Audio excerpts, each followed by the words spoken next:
A friend of mine, Steve Klar, from Arcadian Development Group, a company that develops, builds, and renovates nursing homes, was traveling to Cincinnati, nearby Kentucky. I had a client who asked us to come look at 2 properties, and we were a little bit short on time, so Thanksgiving, while everyone was sleeping, I took the early flight, 6 a.m. He got off the flight, rented a car, started driving, and all of a sudden, it hit him. He felt this wave of exhaustion come over him.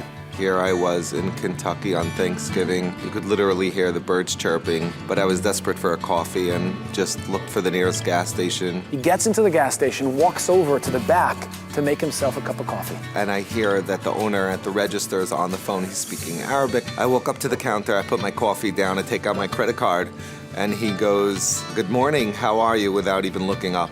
And I said, "Alhamdulillah," and he stopped dead in his tracks. Alhamdulillah, which means thank God.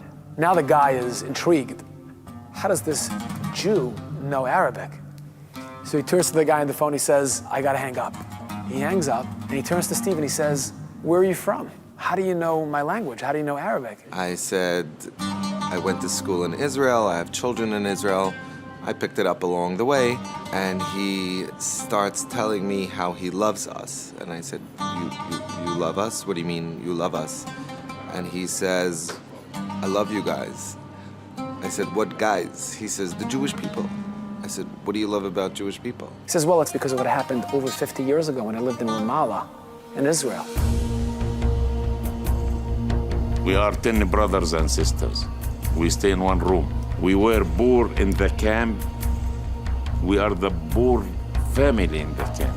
You know what means so poor? When you have no bread or oil or nothing in home. In order to help support my family, I had to travel across the lines into Jerusalem. In Jerusalem, there is a corner. You stay there with your food bag, and people, they need any labor, they pick you up from there. They pay you every day this amount. The guy we work for him is a Jewish guy. His name Moise. It's called Beit Safafa, between Jerusalem and Bethlehem. We were bent houses. We was doing good. We work and make him come good, and he's happy about us. We were good workers. And then the Yom Kippur War broke out in 1973. The Arabs launched a surprise attack to regain some of the territories in Israel that they lost in the Six-Day War in 1967. And they closed immediately all the lines, all the borders, and we couldn't travel to Jerusalem to find work like we used to. Even after the war ended, we were still afraid to get into Jerusalem to get work. We cannot keep working war there. There's no safe. They were dirt poor.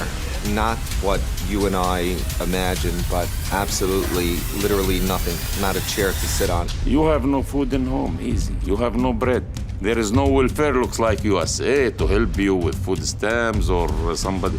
Nothing. And one day, the Israeli army, bunch of soldiers, come into Ramallah, and they're asking for my name. They're looking for me. Everybody's scared. Everybody thinks to arrest me, the army, that time. Of course, he was terrified, but they found him, and they knocked on his door. And out of the Jeep comes this contractor, Moshe, his name was, who also was a reserve general in the Israeli army during the war. So he was able to get these soldiers to join him in Ramallah. He stuck his hand into his bulletproof vest and took out an envelope and handed it to him and said, "Here's your paycheck. I'm sorry I wasn't able to pay you before the war broke out."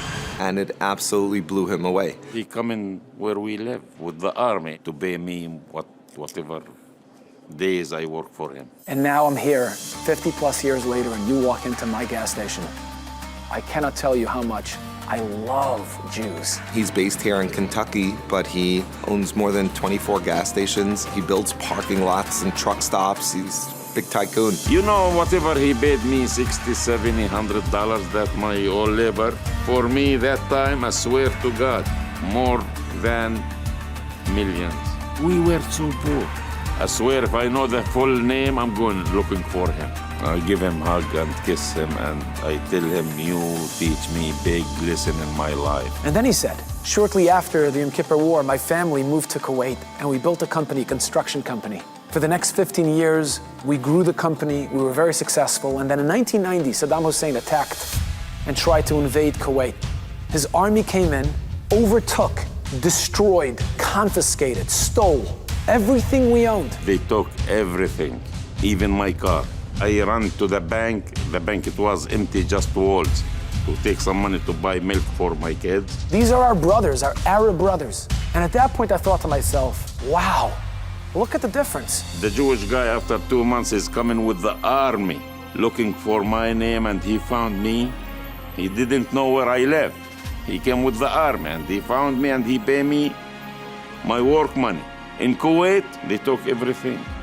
Everything. I was really blown away how he was blown away.